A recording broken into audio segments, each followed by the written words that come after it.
নমস্কাৰ বন্ধু-বান্ধৱীসকল, আপোনালোক সকলোকে পুনৰবাৰ স্বাগতম জনাইছোঁ আসাম জব নিউজ ইউটিউব চেনেলৰ অন্য এটা জব ইনফৰমেটিভ ভিডিঅ'লৈ। তো বন্ধু-বান্ধৱীসকল, পুনৰ আপোনালোকৰ বাবে ভাল খবৰ আহি পৰিছে। পুনৰ কিছুমান পদৰ কাৰণে ভেকেঞ্চি নটিফিকেশ্যন প্ৰকাশ কৰা হৈছে। আসাম গভৰ্ণমেণ্টৰ আণ্ডাৰতে ভেকেঞ্চি নটিফিকেশ্যনখিনি প্ৰকাশ কৰিছে। আসাম জুডিচিয়েল ছাৰ্ভিচৰ তৰফৰ পৰা ভেকেঞ্চি নটিফিকেশ্যনখিনি প্ৰকাশ কৰা হৈছে নতুনকৈ, য'ত আপোনালোকে 8 পাছ, 10 পাছ, 12 পাছ, ডিগ্ৰী পাছ কৰা সকলো প্ৰাৰ্থী এপ্লাই কৰিব পাৰিব। তো আপোনালোকক এইটো ভিডিঅ'ৰ যোগেদি ভেকেঞ্চিসমূহৰ সম্পূৰ্ণ তথ্যখিনি জনাই দিম যে ভেকেঞ্চিসমূহত এপ্লাই কৰিবলৈ হ'লে আপোনালোকৰ ইলিজিবিলিটি ক্ৰাইটেৰিয়া কি থাকিব, কোনটো পোষ্টৰ কাৰণে আপোনালোকৰ কি শিক্ষাগততা বিচৰা হৈছে, আপোনালোকৰ চেলাৰী কিমান দিয়া হ'ব, সম্পূৰ্ণ তথ্য আপোনালোকক এইটো ভিডিঅ'ৰ যোগেদি জনাই দিম। যদি আপোনালোকে ইণ্টাৰেষ্টেড হয়, যদি আপোনালোকৰ অৰ্হতা মানে আপোনালোকে ভেকেঞ্চিসমূহত এপ্লাই কৰিব পাৰিব। গতিকে আপোনালোকে ভিডিঅ'টো প্ৰথমৰ পৰা শেষলৈকে চাই থাকিব, অলপ স্কিপ নকৰাকৈ। যদি চেনেলটো নতুন আহিছে তেনেহ'লে ছাবস্ক্ৰাইব কৰি ৰাখিব এনেধৰণৰ জব ইনফৰমেটিভ ভিডিঅ'বিলাক পাবলৈ। আৰু যদি আপোনালোকে এতিয়া মোৰ হোৱাটছআপ গ্ৰুপত জইন হোৱা নাই, জইন হৈ ল'ব পাৰে। তাতো আপোনালোকৰ কাৰণে জব ৰিলেটেড ৰেগুলাৰ আপডেটবিলাক দিয়া হয়।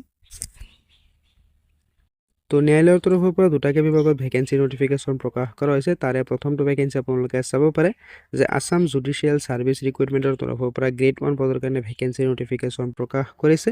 অৰ্থাৎ গুৱাহাটী হাইকোৰ্টত আপোনালোকৰ কাৰণে 11টা পোষ্টৰ ভেকেঞ্চি নটিফিকেশ্যন প্ৰকাশ কৰা হৈছে।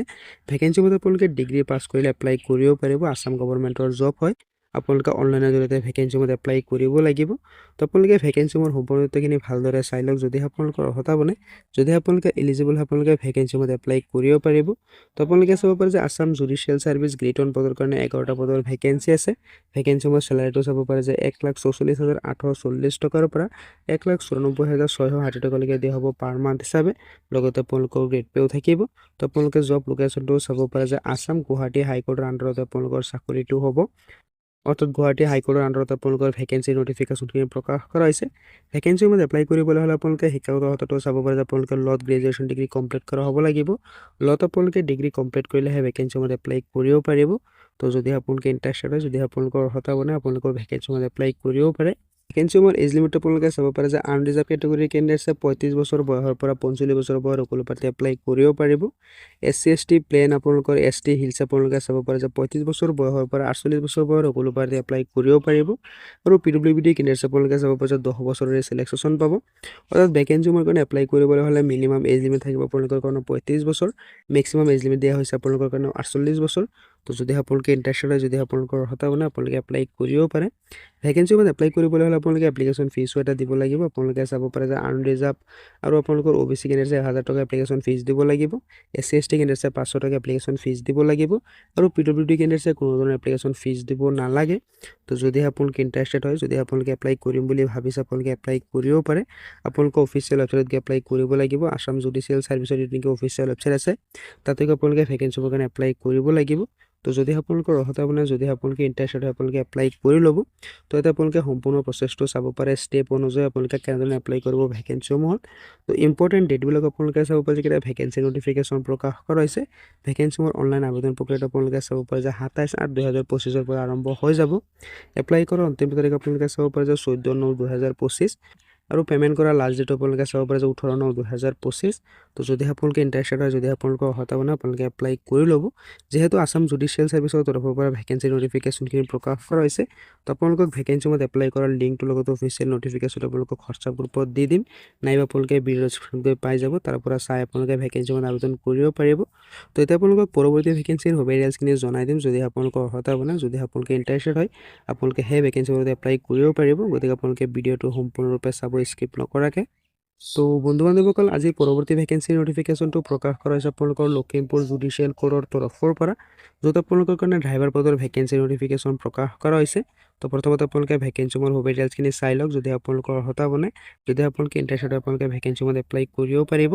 তো লখিমপুৰ জুডিচিয়েল কোৰ্টৰ তৰফৰ পৰা যিকেইটা ভেকেঞ্চি নটিফিকেশ্যন প্ৰকাশ কৰা হৈছে, ভেকেঞ্চিসমূহত আপোনালোকে 8 পাছ কৰিলে কিন্তু এপ্লাই কৰিব পাৰিব।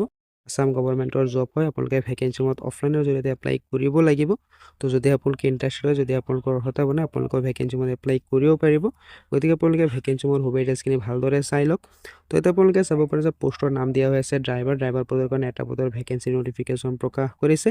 আপোনালোকে চেলাৰীটো চাব পাৰে যে ফিক্স পে'ত আপোনালোকক 15,000 টকাকৈ দিয়া হ'ব পাৰ মান্থ হিচাপে। ক্লাছ 8 পাছ কৰিলে কিন্তু আপোনালোকে ভেকেঞ্চিসমূহত এপ্লাই কৰিব পাৰিব। লগতে আপোনালোকৰ ড্ৰাইভিং লাইচেঞ্চ থাকিব লাগিব। যদি আপোনালোকে 8 পাছ কৰিছে আৰু আপোনালোকৰ ড্ৰাইভিং লাইচেঞ্চ আছে, তেনেহ'লে কিন্তু আপোনালোকে ভেকেঞ্চিসমূহৰ কাৰণে এলিজিবল হয়। তো আপোনালোকে চাব পাৰে যে ভেকেঞ্চিত আপোনালোকে কোনো ধৰণৰ এপ্লিকেশ্যন ফিজ দিব নালাগে, সম্পূৰ্ণ বিনামূলীয়াভাৱে এপ্লাই কৰিব পাৰিব। আপোনালোকে ভেকেঞ্চিত কেনেদৰে এপ্লাই কৰিব তাৰ সম্পূৰ্ণ প্ৰচেছটো ইয়াতে দিয়া হৈ আছে। আপোনালোকে অফলাইন এখন ফৰ্ম ডাউনলোড কৰিব লাগিব আৰু ফৰ্মখন আপোনালোকে ফিল আপ কৰি আৰু এই ফৰ্মখনৰ লগত আপোনালোকৰ শিক্ষাগত চাৰ্টিফিকেট, মাৰ্কশ্বিট, ড্ৰাইভিং লাইচেন্স, আপোনালোকৰ ফটোখিনি একেলগে গাঁঠি পেলাই আপোনালোকে জমা দিব লাগিব ডিষ্ট্ৰিক্ট জুডিচিয়েল কোৰ্টত গৈ। তো যদি আপোনালোকে ইণ্টাৰেষ্টেড হয়, যদি আপোনালোকৰ অৰ্হতা মানে আপোনালোকে এপ্লাই কৰিব পাৰে। আৰু এইকেইটা আপোনালোকে লখিমপুৰ ডিষ্ট্ৰিক্টৰ আণ্ডাৰতে প্ৰকাশ কৰা হৈছে। আপোনালোকে কাগজখিনি জমা দিব লাগিব লখিমপুৰ জুডিচিয়েল যিটো নেকি কোৰ্ট আছে তাতে গৈ জমা দিব লাগিব। তো ছাবমিট কৰাৰ অন্তিম তাৰিখ আপোনালোকে চাব পাৰে যে 3 ছেপ্টেম্বৰ। 3 ছেপ্টেম্বৰৰ আগতে আপোনালোকে জমা দিব লাগিব। তো যদি আপোনালোকে ইণ্টাৰেষ্টেড আপোনালোকে ভেকেঞ্চি ওলাওঁতে এপ্লাই কৰিব পাৰে। এপ্লাই কৰাৰ লিংকটোৰ লগতে অফিচিয়েল নটিফিকেশ্যন আপোনালোকক হোৱাটছআপ গ্ৰুপত দি দিম। আৰু যিটো নেকি ফৰ্ম আছে আপোনালোকে হোৱাটছআপত এটা SMS দি দিব, তাতে মই ফৰ্মটো আপোনালোকক দি দিম।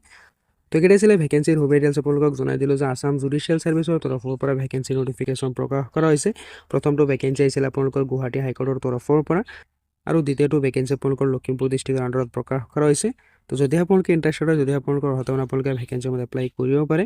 যিটো পোষ্টত আপোনালোকে এলিজিবল হয়, যিটো পোষ্টৰ কাৰণে আপোনালোকৰ অৰ্হতা বনে আপোনালোকে এপ্লাই কৰি ল'ব। আশা কৰিছোঁ ভিডিঅ'টো আপোনালোকে ভাল পাইছে। যিহেতু ভাল পাইছে লাইক এটা কৰি দিব পাৰে। কিবা সুধি থাকিলে কমেণ্টত জনাব পাৰে। তো লগ পাম মনিটাৰ ভিডিঅ'ত নতুন আপডেটৰ সৈতে। ধন্যবাদ।